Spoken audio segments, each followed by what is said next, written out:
Oséias, capítulo de número 4. Ouvi a palavra do Senhor, vós, filhos de Israel, porque o Senhor tem uma contenda com os habitantes da terra. Porque nela não há verdade, nem amor, nem conhecimento de Deus. O que só prevalece é perjurar, mentir, matar, furtar e adulterar. E há arrombamentos e homicídios sobre homicídios. Por isso, a terra está de luto, e todo o que mora nela desfalece, com os animais do campo e com as aves do céu. E até os peixes do mar perecem.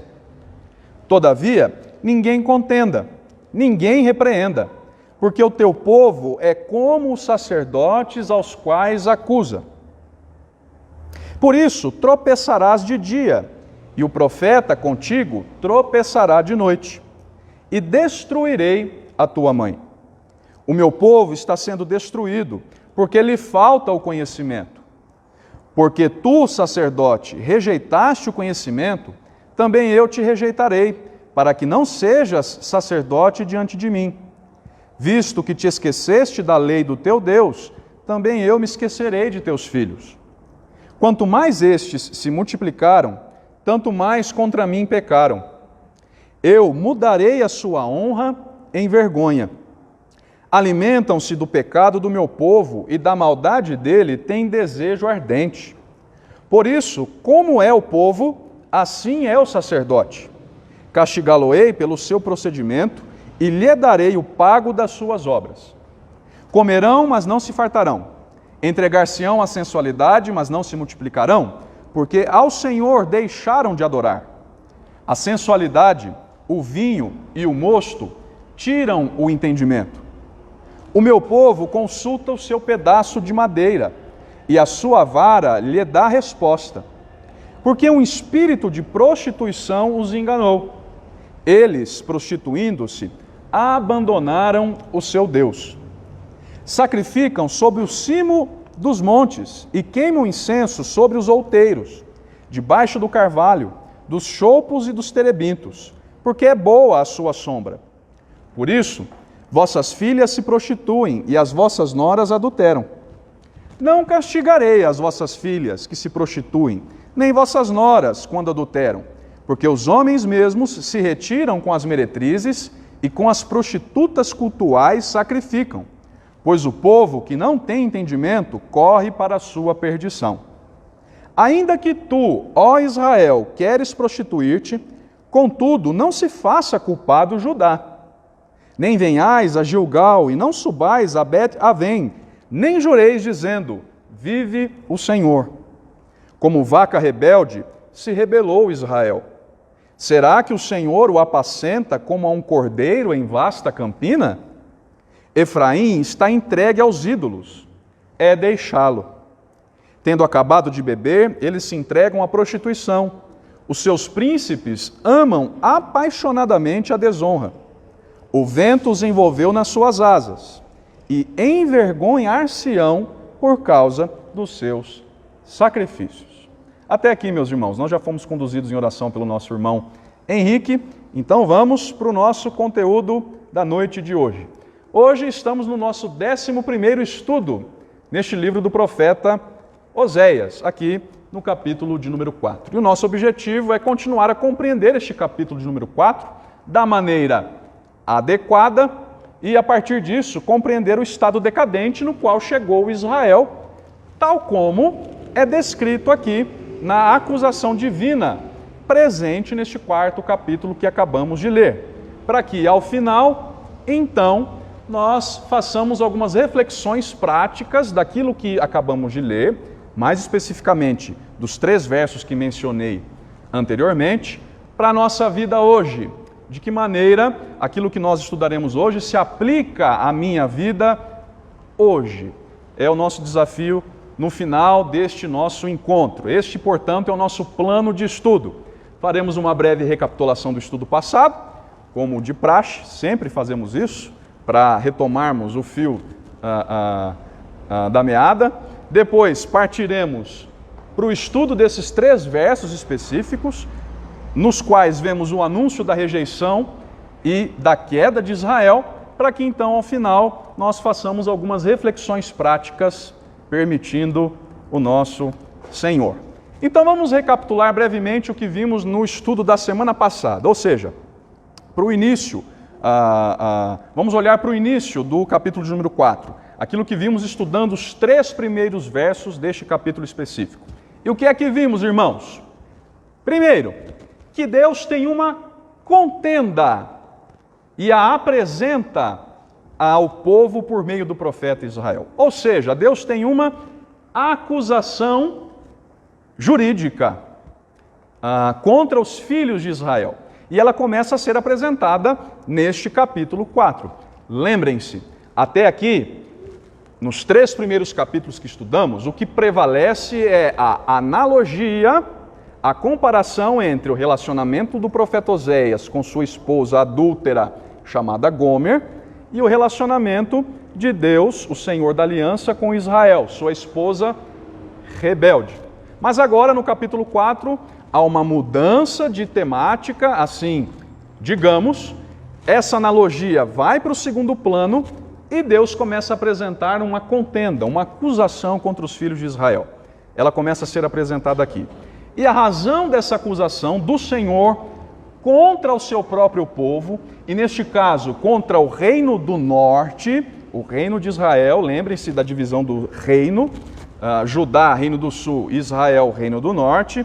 A razão de ser desta acusação de Deus contra este seu povo estava na falta de verdade, amor e conhecimento de Deus entre o povo. Volte os seus olhos para o final do verso 1. Não foi o que nós vimos? Qual é a acusação de Deus? Por que é que Deus levanta essa contenda jurídica contra Israel? Finalzinho lá do verso 1 deste capítulo 4. Porque nela, na terra, não há verdade, nem amor, nem conhecimento de Deus. Eis as razões que levam o Senhor, por meio do profeta Oséias, a apresentar esta contenda, a levantar esta acusação. Pois bem, e o que é que prevalecia entre o povo? Nós sabemos que não era verdade, não era amor, não era conhecimento de Deus, ou seja, o povo não nutria um relacionamento pessoal com o Senhor. E o que é que prevalecia entre o povo então? Verso de número 2. Olha a denúncia divina, volte os olhos para o verso de número 2. O que prevalecia entre o povo era perjúrio, mentira, furto, adultério, arrombamentos, homicídios sobre homicídios. Vejam a descrição do estado decadente no qual chegara o povo de Deus do reino do norte, do reino de Israel, denunciado pelo Senhor por meio do profeta Oséias.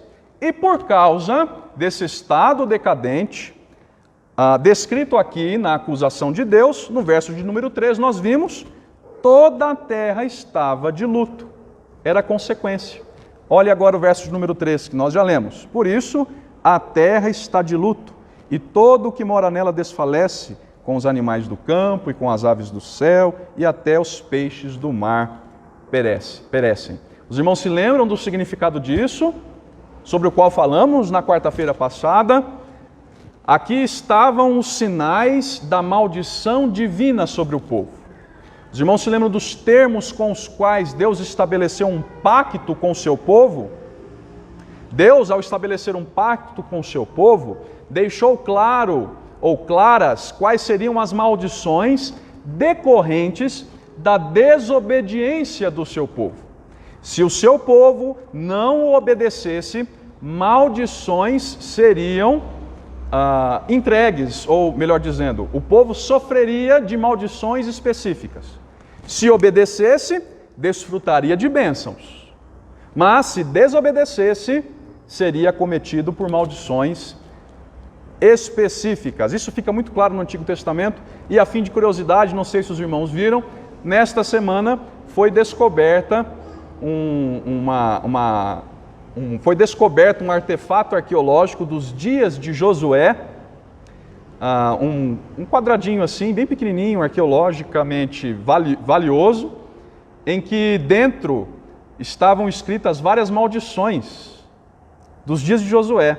Muito provavelmente, entenderam os estudiosos, maldições que faziam referência as prescrições do pacto de Deus com o seu povo. Procure na internet depois algo de extremo valor, e nesse artefato arqueológico estava o registro do nome de Deus, Yahvé, e foi o registro arqueológico em que encontraram o nome do Senhor, é o registro mais antigo em que encontraram o nome do Senhor registrado, dos dias de Josué. Pois bem, as maldições estavam previstas no pacto. Se o povo não obedecesse, maldições iriam alcançá-lo. E de fato as maldições alcançaram o povo. Dentre as quais essas que afetavam a terra na qual o povo habitava. Notem, o profeta diz aqui, o Senhor o usa para dizer ao povo que por causa da desobediência do povo, toda a realidade criada, a terra, os animais do campo, as aves do céu e até os peixes do mar estavam sofrendo as maldições do pacto. Ok? Decorrentes da quebra da aliança. Então vamos agora para o nosso estudo de hoje, para os 3 versos seguintes, tendo esse panorama todo do estudo passado em mente. Agora, irmãos, nós começaremos a ver o anúncio da rejeição e da queda de Israel presentes nessa acusação de Deus. Porque vejam, no verso de número 4, a acusação de Deus contra o povo continua.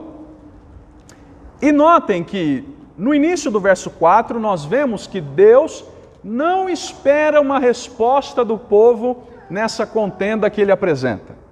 Vejam como começa o verso de número 4.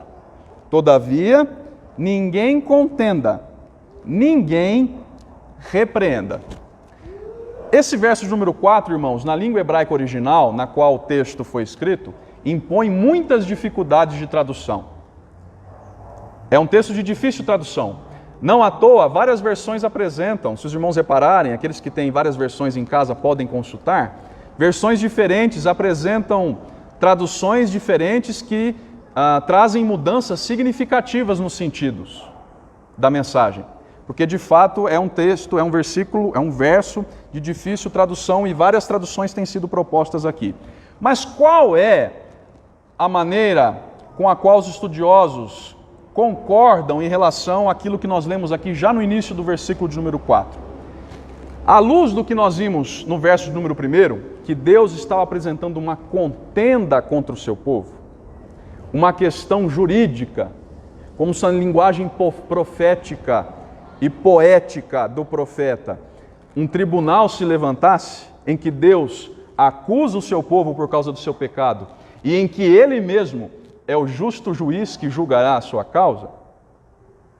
Agora, no verso número 4, à luz de tudo isso, é como se Deus estivesse dizendo ao povo: eu estou acusando vocês por causa do pecado de vocês e não quero que vocês façam objeção ao que eu estou dizendo. Quero que saibam que vocês não têm o menor direito de questionar o que eu estou dizendo a vocês por meio desta mensagem. Ninguém, portanto, contenda. Ninguém repreenda.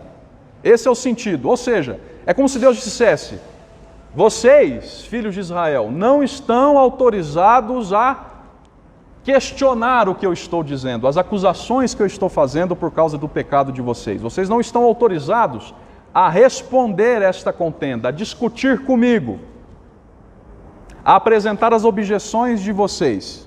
Ninguém conteste o que eu estou dizendo. Esse é o sentido aqui do início do verso de número 4. E por quê? Porque as acusações de Deus são totalmente justas. As acusações de Deus estão refletindo a realidade decadente na qual aquele povo chegou. Quando Deus diz que entre o povo prevalecia perjúrio, mentira, matanças, furtos, adultérios, Ele não está, evidentemente, mentindo. Ele não está distante da realidade ou falando algo que se distancie da realidade. Ele está descrevendo a realidade tal como ela era. A situação espiritual, moral do povo naqueles dias, do povo do Reino do Norte, era extremamente decadente. Por isso Deus diz agora no verso 4, não autorizo vocês a contestarem o que estou dizendo, as acusações que estou fazendo, porque elas refletem a verdade. O povo estava totalmente errado e por isso não podia apresentar qualquer argumento em sua defesa. porque qualquer argumento que ousasse apresentar em sua defesa não faria o menor sentido, porque o povo não tinha razão para se defender. Diga lá, meu irmão.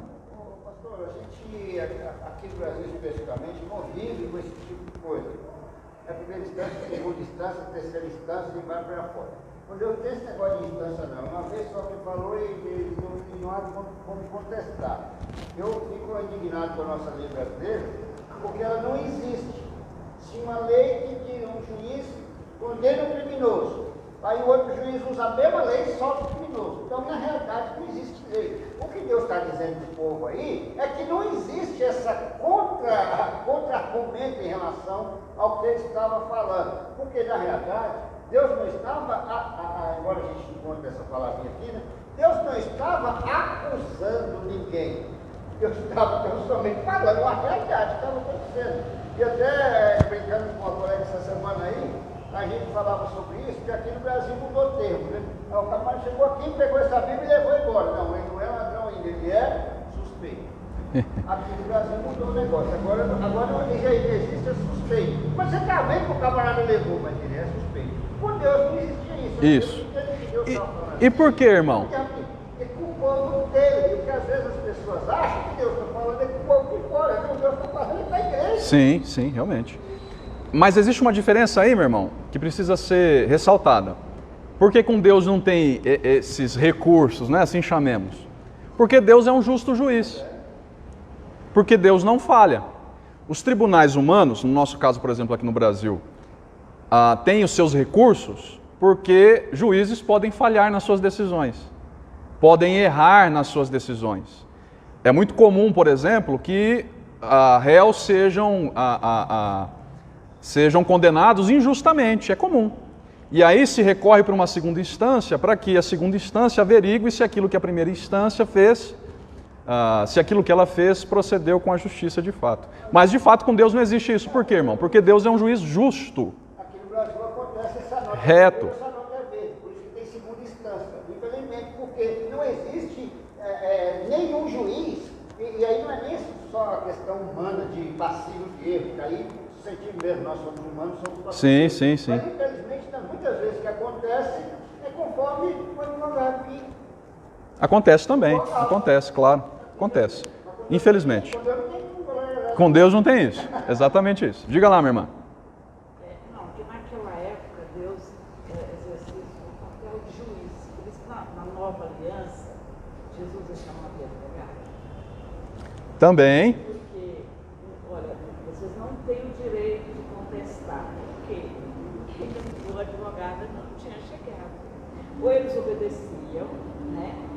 E hoje que nós temos Jesus que intercede, quer dizer, por isso que fala das oportunidades que nós temos, né? E ainda vai chegar o dia que Deus executará o seu juízo. Sim.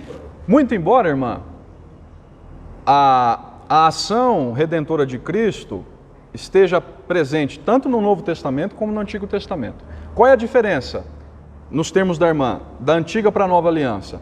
É que na Antiga Aliança, o povo olhava para o Redentor que ainda haveria de vir. Eles tinham que obedecer firme nesse caso. E não, mas qual era o problema, irmã? Eles não obedeciam. E Deus estava sempre a perdoá-los. Por que se o povo não obedecia? Porque já na Antiga Aliança, há esse aspecto redentivo na pessoa do Messias, na pessoa de Jesus. A diferença entre as duas alianças é que o povo da Antiga Aliança olha com fé para o Salvador que há de vir. Enquanto na Nova Aliança, o povo olha com fé para o Salvador que já veio e que retornará. Não é isso que nós acreditamos, que Jesus já veio, mas retornará. Eles deveriam adquirir temor. Perfeito. Mas o temor só vem com o conhecimento de quem é o juiz. Exatamente isso, irmão. Exatamente isso. O conhecimento das leis, e essas leis vão ser aplicadas. Exatamente isso. Por isso que Deus não espera a resposta do povo. É fácil, só. Exatamente isso. É por isso, minha irmã, que desde a queda há sempre esse aspecto redentivo vindo da parte de Deus para socorrer o pecador. Quando o primeiro casal erra, o que é que acontece? É Deus quem confecciona roupas para vestir o primeiro casal adequadamente. A gente se esquece, mas ao fazer isso, Deus já está sacrificando um animal que irá revestir os pecadores. E ao sacrificar, está apontando para o sacrifício vicário do Messias prometido, daquele que virá. Então, irmã, perfeito. Aí você respondeu. É isso. Uma diferença, né? Que às vezes a gente esquece disso. Sim, muito embora, irmã, exatamente isso, mas muito embora esse aspecto redentivo que parte do Senhor com base no mediador da aliança, no Messias prometido, esteja presente tanto no Antigo quanto no Novo Testamento. Então vamos lá, meus irmãos.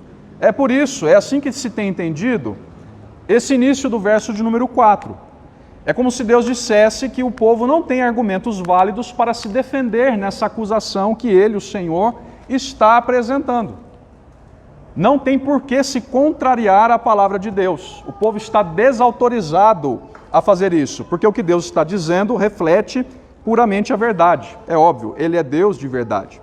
E aí vejam a continuação do verso número 4. Porque o teu povo é como sacerdotes aos quais acusa. Vejam, Deus então silencia o povo em relação a qualquer resposta que dele poderia vir, mas há mais uma razão para fazer isso, além dos erros do povo. Porque, prestem atenção, Deus está dizendo, vocês não têm o direito de falar porque vocês estão errados. Certo? Que vocês estão distantes de mim. Mas há mais uma razão por trás do silenciamento do povo, vindo da parte do Senhor. E aí, essa razão é apresentada na continuação desse verso. O que nós lemos aqui na revista atualizada, porque o teu povo é como sacerdotes aos quais acusa, é melhor traduzido da seguinte maneira, porque o teu povo, eu até coloquei aqui, né? É como os que contendem com o sacerdote. Alguém aí tem a versão revista e corrigida? Ou a tradução brasileira? Ou alguém aí leu na Bíblia algo semelhante ao que eu coloquei aqui? O que ela fala, Ivonete? Almeida 21. Finalzinho do verso 4. Não sei se é o caso. Pois a minha contenda é contigo, ó sacerdote. Ah, ok.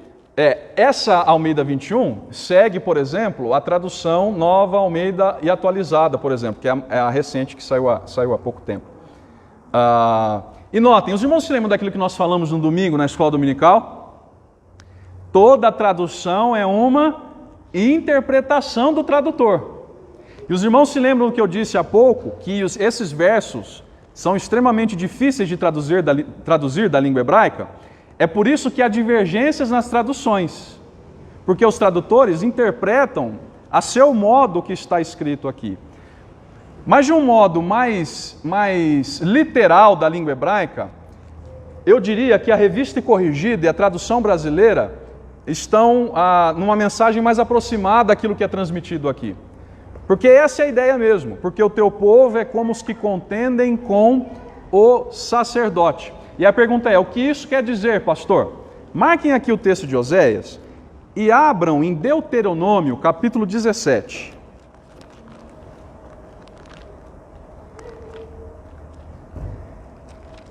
Livro de Deuteronômio, capítulo 17.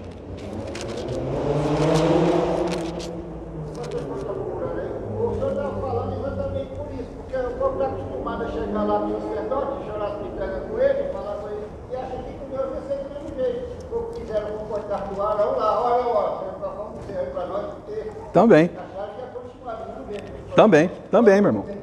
Também. Deuteronômio 17, a partir do verso 8, vejam o que diz esse texto. Deuteronômio 17, a partir do verso de número 8. Quando alguma coisa te for difícil demais em juízo, entre caso e caso de homicídio, e de demanda e demanda, e de violência e violência, e outras questões de litígio, então te levantarás e subirás ao lugar que o Senhor teu Deus escolher. Deus está dando instruções para o povo em relação a questões jurídicas. Se houver contendas jurídicas entre vocês, que é que vocês têm que fazer? Primeiro então lá, diz o final do verso 8, te levantarás e subirás ao local ou ao lugar que o Senhor teu Deus escolher. Verso 9, virás aos levitas, sacerdotes e ao juiz que houver naqueles dias, inquirirás e te anunciarão a sentença do juízo. E farás segundo o mandado da palavra que te anunciarem do lugar que o Senhor escolher. E terás cuidado de fazer consoante tudo o que te ensinarem. Segundo o mandado da lei que te ensinarem, de acordo com o juízo que te disserem, farás. Da sentença que te anunciarem, não te desviarás, nem para a direita, nem para a esquerda. Atenção! O homem, pois, que se houver soberbamente, não dando ouvidos ao sacerdote que está ali para servir ao Senhor teu Deus, nem ao juiz, esse morrerá.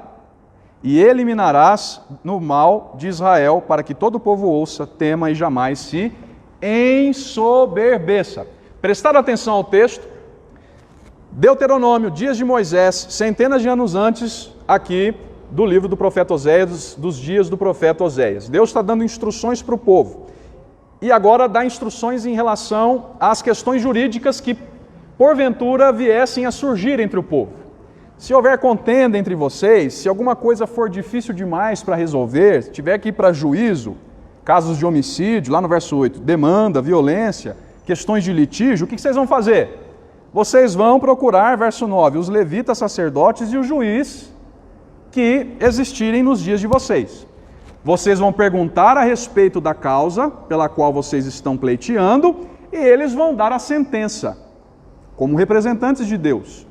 Não se contrariem, se oponham à sentença. Não se ensoberbeçam, se opondo à sentença dos representantes de Deus. Quem fizer isso, diz o verso 12, morrerá. E agora, quando nós voltamos lá para o texto de Oséias, com essa lei, com esses mandamentos específicos em mente, nós entendemos o significado dessa expressão aqui no final do verso 4. Porque o teu povo é como os que contendem com o sacerdote. Deus está dizendo, vocês, Israel, nação rebelde do norte, não podem se opor ao que eu estou dizendo, questionar o que eu estou dizendo, primeiro, porque vocês estão errados. Segundo, porque vocês têm o costume de se rebelar contra as autoridades que representam a minha pessoa no meio de vocês. Porque vocês são como aqueles a respeito dos quais eu condenei lá no texto de Deuteronômio, na lei. Vocês se ensoberbecem, têm um costume de se ensoberbecer e com isso se rebelar contra as autoridades dos dias de vocês. É exatamente esse o sentido que está sendo transmitido aqui. Pelo menos é assim que concorda a maioria dos estudiosos. O povo dos dias de Oséias era rebelde a ponto de ser comparado com aqueles que foram proibidos, ou com aqueles que foram desautorizados a desobedecer às autoridades dos dias de Moisés. É como se o texto afirmasse, irmãos, que as pessoas da época de Oséias são como aquelas que não aceitam com humildade as decisões dos seus líderes espirituais. Pessoas de espírito duro e rebelde. É como se Deus dissesse, além de vocês estarem errados, vocês têm o péssimo costume, o pecaminoso costume de não se submeter à decisão da autoridade, à repreensão da autoridade. E é claro, irmãos, Deus não compactua com rebeldia. E aí prestem atenção na expressão, finalzinho do verso 4. Porque o teu povo. Prestaram atenção nesse pronomezinho aí? Teu povo. Mas espera aí, este não é o povo de Deus? Ele não costuma se dirigir a este povo como meu povo? Por que agora ele está dizendo teu povo? Porque ao falar de rebeldia, Deus se distancia do povo. É como se Deus dissesse, eu não compactuo com rebeldia. Quem é rebelde se comporta como quem não é do meu povo. Por isso ele diz, teu povo. é uma expressão que indica a insatisfação de Deus com o povo. E aí, antes, portanto, da rebeldia vir por parte do povo, Deus já está dizendo, opa, não vão falar nada não. Não vão questionar o que eu estou dizendo, porque vocês estão errados. Eu sei que vocês têm o costume de se rebelar contra a autoridade e antes que isso aconteça, ninguém contenda. Ninguém repreenda. Entenderam, irmãos? Ficou claro? É difícil um pouquinho de entender, mas eu espero que tenha ficado claro o sentido aqui desse verso de número 4. Ivonete, antes que levantou uma primeiro, meu irmão. Ah, tá.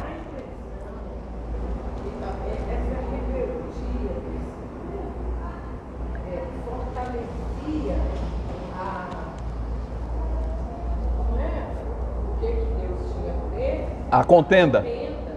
Sim, certamente, meu irmão.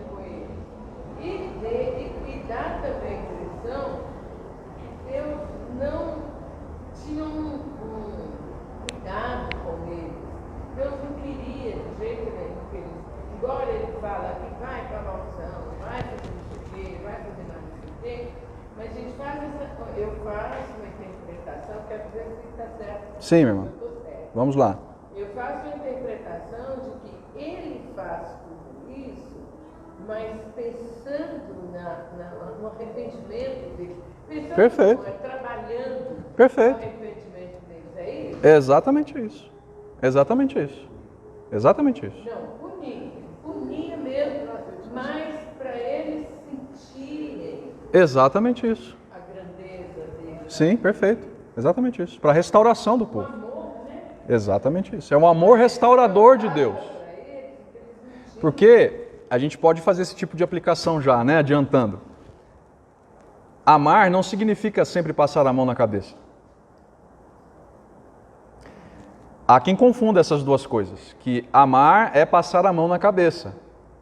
Mas não é o caso. Deus está aqui disciplinando o povo, dizendo que não vai ouvir o povo porque o povo é rebelde, porque o povo é pecador, mas tudo isso para a restauração do povo.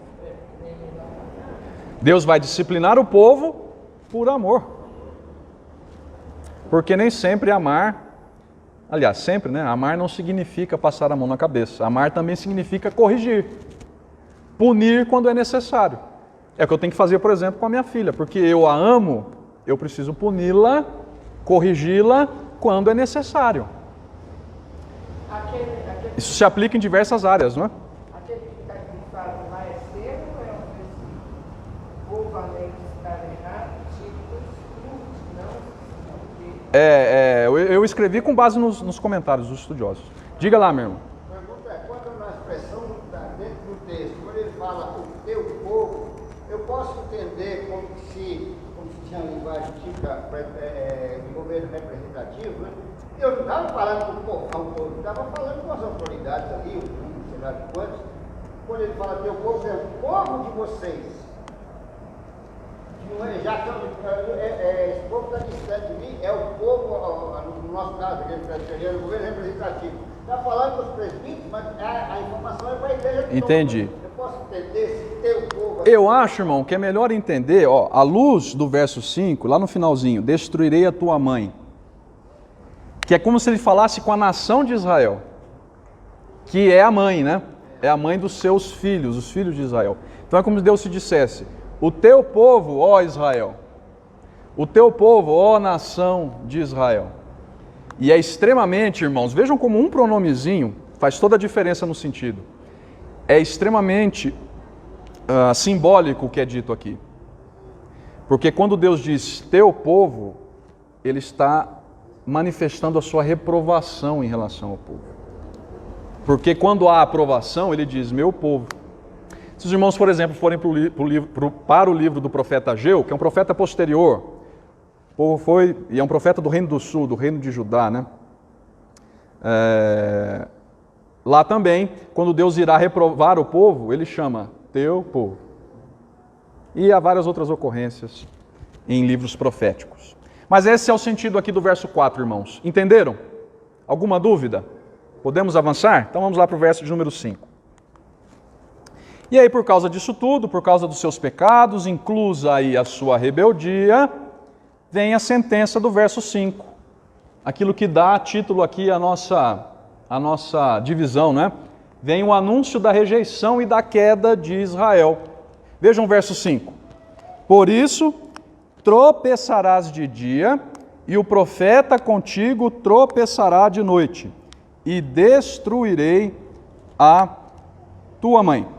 Como o povo estava, portanto, afundado em pecados, descritos, por exemplo, lá no verso de número 2, e como o povo tinha o costume de se rebelar contra as advertências dos representantes de Deus entre ele, esse povo não podia esperar nada mais que não fosse juízo da parte de Deus, que não fosse disciplina da parte de Deus. E aí, como os irmãos já devem imaginar, essa expressão que nós lemos aqui, tropeçarás, esse verbozinho aqui, não diz respeito a uma simples falta de equilíbrio, né?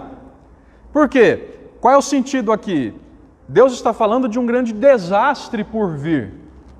Deus está falando de algo prestes a acontecer como sinal do seu juízo, da sua disciplina sobre o povo. Tropeçar é uma metáfora para fracasso, para desastre. Ou seja, Deus está dizendo, Israel, esse povo rebelde, tropeçará e cairá como nação. E é claro, irmãos, entendendo a história, conhecendo a história como nós sabemos, há uma clara referência aqui ao cativeiro. Lembrem-se, o Reino do Norte foi levado cativo no século VIII a.C. pela Assíria. E depois, um pouco mais tarde, o Reino do Sul, Judá, para a Babilônia. Mas olha só, há uma expressão de difícil interpretação aqui, porque não é só o povo que vai tropeçar. Diz o verso 5, tropeçarás de dia e o profeta contigo tropeçará de noite. Uma outra expressão de difícil interpretação essa aqui, meus irmãos. E é assim mesmo, esse quarto capítulo impõe muitas dificuldades. E deixe-me dizer a vocês que essa frase, essa expressão aqui, não tem consenso entre os estudiosos.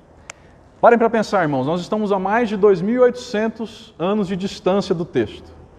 Então há coisas que são mesmo difíceis, coisas que nós não conseguimos entender plenamente. Mas é claro, há sugestões. Uma possibilidade plausível aqui é entender essa sentença como fazendo referência aos falsos profetas. Aos profetas que no dia de Oséias profetizavam falsamente em nome dos ídolos. Por exemplo, Baal. Porque Baal tinha os seus profetas, não tinha? Não foi contra eles que Elias se opôs lá no Monte Carmelo? Primeiro livro dos Reis, capítulo 18. Elias contra os profetas de Baal. Então é possível que aqui esteja uma referência ao julgamento dos falsos profetas. É possível. A tradução da Bíblia está dizendo com clareza. Vou ler o verso todo. Com o castigo dos seus crimes, vocês, sacerdotes, tropeçarão em dia claro e à noite. Os falsos profetas que vocês arranjaram tropeçarão também, e eu vou destruir Israel, a mãe de vocês. É isso. Veja, irmão, que aí o tradutor já fez essa interpretação. Ele fez essa interpretação do texto hebraico, como alguns estudiosos fazem mesmo. Muito embora não haja consenso, mas é possível que seja esse mesmo sentido. Mas há uma outra possibilidade, por exemplo, que é de que Deus está fazendo referência aqui ao ofício profético. Quando o povo fosse levado cativo para a Síria, o ofício profético entre os israelitas deixaria de existir. Por quê? Porque Deus já haveria enviado, àquela altura, a altura do cativeiro, já teria enviado todos os mensageiros e o povo não ouviu, foi para o cativeiro. Não há por que agora anunciar algo que já aconteceu. Mas seja como for, por mais que seja de difícil entendimento, algo aqui fica claro. Vejam, no verso 5 diz, tropeçarás de dia e o profeta de noite. O fato do tropeço estar associado à noite e o dia indica que o juízo seria completo.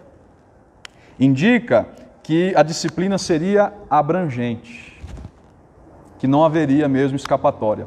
De dia e de noite dá essa nossa indicação. E aí no final, o que é que aconteceria? Deus destruiria, não é? É a mensagem profética aqui de Oséias: destruirei a tua mãe. Os irmãos se lembram que eu disse que a analogia entre Oséias e Gomer, Deus e Israel, fica no segundo plano, a partir do capítulo 4? Olha aqui, agora aparece uma sombrinha dela. Porque lá nos capítulos anteriores, na analogia do início do livro, a nação já havia sido chamada assim através da figura de Gomer. Vejam lá o verso de número 2 do capítulo 2.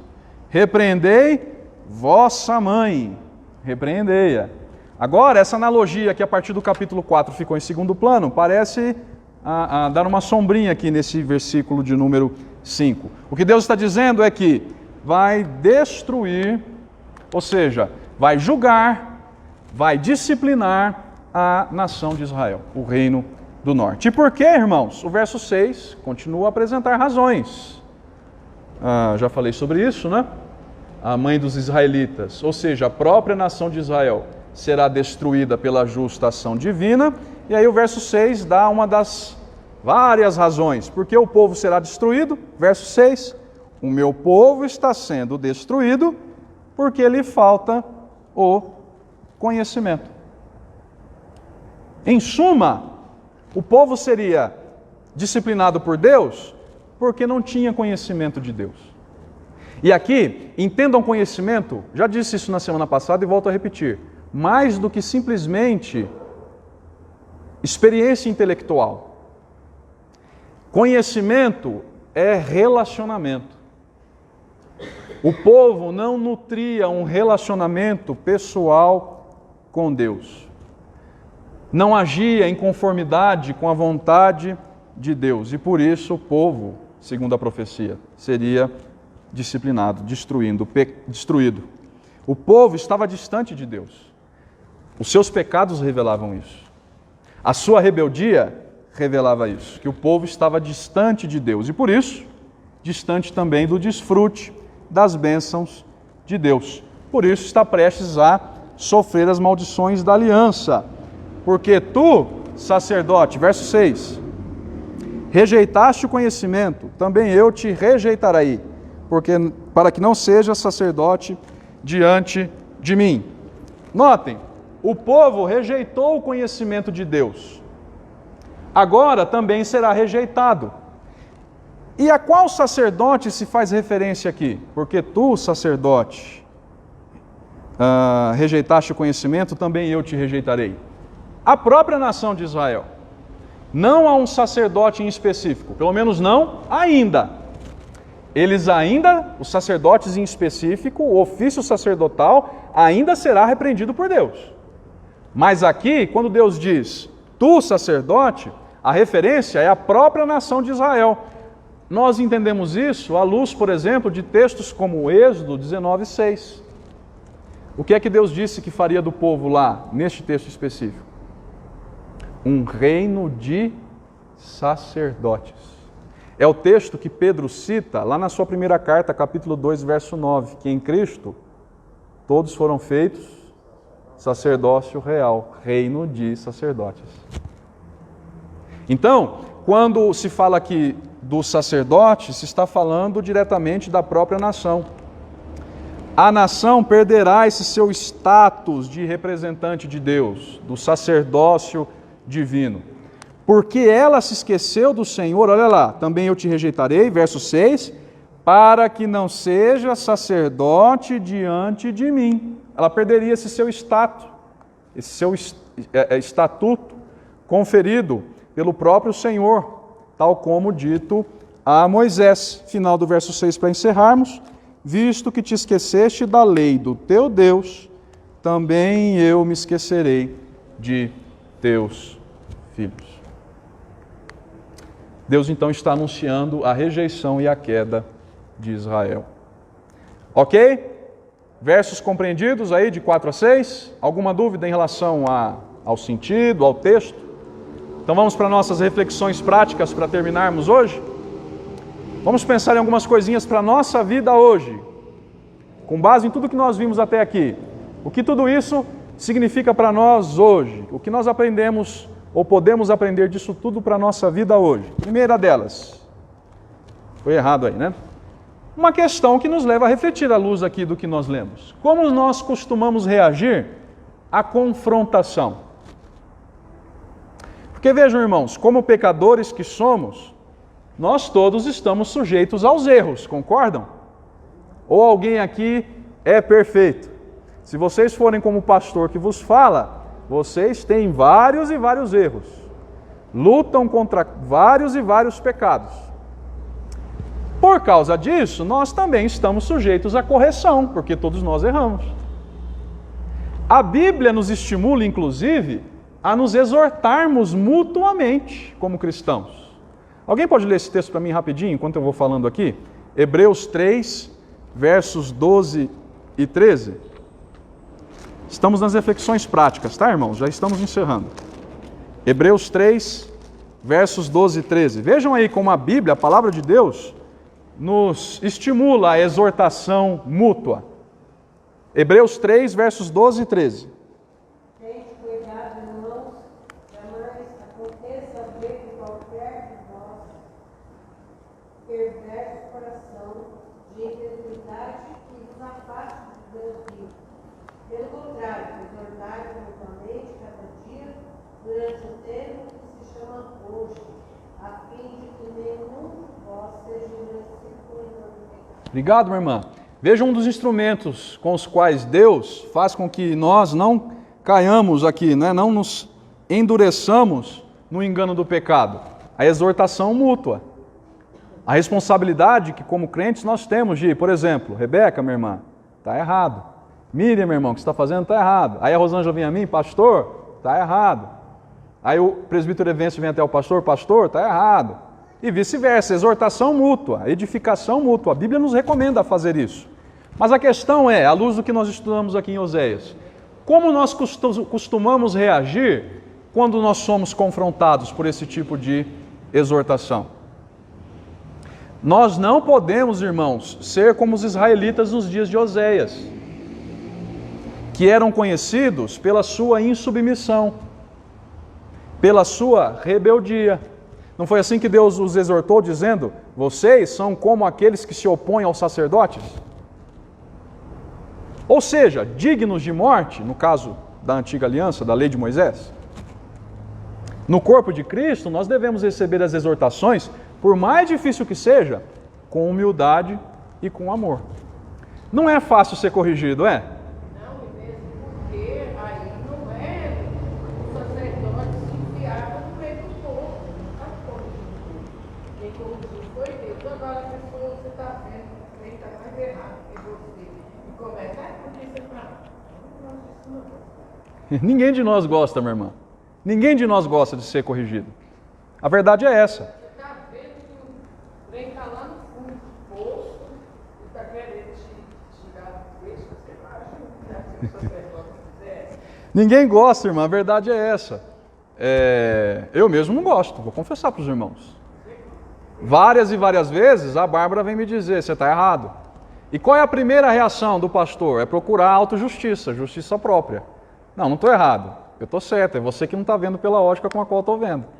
A justificativa é o caso sério. Não é, meu irmão? A autojustificação é comum em nós, pecadores. Mas nós não podemos agir assim. Porque quando nós agimos assim, nós agimos como os israelitas nos dias do profeta Oséias. Com insubmissão, rebeldia. Por mais difícil que seja, o que nos cabe fazer? Ouvir, ainda que na hora nós não concordemos, guardar, se for o caso, contar até 10, até 20, até 100, meditar naquilo. E eu tenho certeza, irmãos, que se nós de fato estivermos errados, nós seremos abençoados com esse tipo de admoestação. É o que Deus recomenda a nós. Segunda lição que nós aprendemos desse texto para a nossa vida hoje. Rejeitar o conhecimento de Deus é rejeitar o próprio Deus. O que eu quero dizer com isso, irmãos? Não há como desfrutar das bênçãos de Deus a parte de um relacionamento pessoal com Ele. Tem muita gente por aí que quer desfrutar das bênçãos de Deus, daquilo que Deus pode dar, dos benefícios que Deus pode conferir, mas não nutrir um relacionamento pessoal com Deus. Há algumas semanas eu ouvi de uma pessoa descrente a seguinte afirmação: ore por mim, estou passando por isso, isso e isso. Ah, tá, ok, vamos fazer um discipulado? Foi a nossa proposta, minha e da minha esposa. Vamos fazer um discipulado? Eu quero te apresentar as principais doutrinas da fé cristã, para que você tenha uma ideia do porquê eu oro, do porquê que eu posso rogar por ti com confiança em Deus. Aí sabe o que a pessoa disse? Não, eu quero que você ore por mim. Conhecer a Deus eu não quero, não. Conhecer aquilo que Deus é, eu não quero. Mas ore por mim porque eu estou precisando. Tem muita gente que age assim por aí, não tem? Quer desfrutar das bênçãos de Deus, mas sem nutrir um relacionamento pessoal com Ele. E isso é impossível, irmãos. Impossível. Rejeitar o conhecimento de Deus, ou seja, esse relacionamento pessoal com Deus nos termos bíblicos, é rejeitar o próprio Senhor e, como consequência, as suas bênçãos. É uma lição que nós aprendemos aqui. E qual é o final desse caminho? Destruição. O povo ia experimentar a destruição, por quê? Porque não nutria conhecimento de Deus, relacionamento com Ele. Pois não? Claro, à vontade.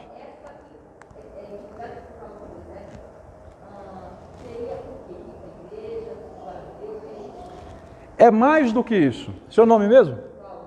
Valda? Valda, que está com Jefferson. Muito bom te ver de novo aqui, Jefferson. Que Deus te abençoe. É mais do que isso. Ter relacionamento com Deus, ter intimidade com Deus, é buscar a Deus, é amar a Deus acima de tudo, de todos, de toda a força, com todo o meu coração, com todo o meu entendimento, é servir a Deus, é entender que eu sou pecador e que eu preciso da graça de Deus, e por precisar da graça de Deus, eu me aproximo dele. Passa pela igreja. Quando eu entendo tudo isso, eu vou procurar servi-lo na igreja. Por quê? Porque é na igreja que eu aprendo mais a respeito dele, porque é na igreja que eu cresço na convivência com os meus irmãos. Passa pela igreja, mas não é necessariamente, o último ponto não é a igreja. Passa pela igreja. Pense numa estação de trem, não é? Vai passar pela igreja, mas o último ponto não é esse. O último ponto é a glória de Deus. Nutrir um relacionamento pessoal com Deus é me aproximar dele, não pelos meus méritos, porque eu sou pecador, mas pelos méritos de Jesus. É conhecê-lo, é me render diante dele, reconhecer diante dele que eu preciso desesperadamente dele, porque eu sou pecador. E assim é buscar conhecê-lo através da Bíblia, buscá-lo em oração, com o meditar dos meus lábios, as palavras dos meus lábios, o meditar do meu coração, na linguagem do salmista. É isso. Passa pela igreja, mas é mais do que isso.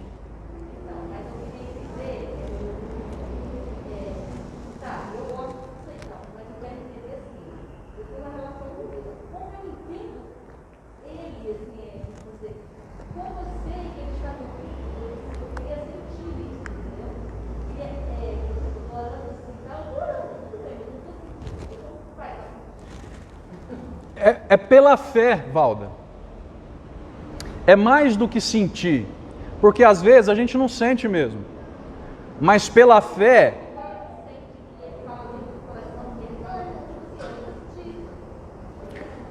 Aí entra o papel da fé. Às vezes nós não sentimos mesmo, mas pela fé eu creio que Ele está me ouvindo. Pela fé eu creio que Ele também está falando comigo. Às vezes nós, e aí que está, o desafio da fé é esse, né? A fé é ter firme convicção naquilo que nós não vemos. E eu poderia incluir, às vezes, naquilo que nós nem sentimos. Mas pela fé é crer que Deus está me ouvindo, que Deus em Cristo me ama, apesar dos meus erros, e que eu posso me achegar a Ele pela fé, arrependendo-me dos meus pecados e me entregando a Ele pela fé, crendo, ainda que eu não sinta, que Ele me ouve, crendo que Ele me ama crendo que Ele está me fazendo caminhar em aperfeiçoamento pela fé. Mas é de fato, nem sempre a gente sente mesmo. Às vezes os problemas da vida nos obscurecem isso tudo, né? Eu acho que é muito mais fácil. Eu acho que, para mim, é muito mais fácil eu sentir distante do que próximo. Porque os nossos pecados fazem isso, irmã. Os nossos pecados fazem isso. Eu sei quando eu estou distante, mas não posso. Mas é aí que a gente se apega em Cristo. É aquilo que o apóstolo Paulo disse, é quando eu sou fraco que eu sou forte. Quando eu reconheço que eu não posso pelos meus próprios méritos, pela minha própria força, eu olho para aquele que fez tudo isso por mim, Jesus. Eu deposito a minha fé nele, porque ele fez tudo aquilo que eu não poderia fazer. Essa é a ideia. Para encerrar, terceira e última, em certo sentido, notem, nós somos os maiores à luz do que vimos, não é? Beneficiados no relacionamento com Deus. Por quê? Porque não se enganem, irmãos, Deus não precisa de nós. Deus não precisa de nós, mas nós precisamos desesperadamente dele. Distante de Deus, o ser humano caminha rumo à destruição, à morte. Mas em Cristo, Deus se aproximou de nós. Jesus sofreu as maldições que eu deveria sofrer em meu lugar. Por isso, pela graça em Jesus, eu posso trilhar um caminho distinto daquele que vai me levar à destruição. É depositar a minha fé em Cristo, naquele que fez por mim o que eu jamais seria capaz de fazer. Olhar para Jesus com fé e arrependimento. Essa é a mensagem central do Evangelho. Fé e arrependimento. Eu me arrependo dos meus erros e olho para Jesus com fé. A partir daí, eu passo a desfrutar de um relacionamento íntimo com Ele. Eu me achego a Ele não pelos meus méritos, mas pelos méritos do meu Salvador, de Jesus. Com gratidão, com louvor, com adoração. Ok, irmãos? Alguma dúvida? Vamos orar para encerrar?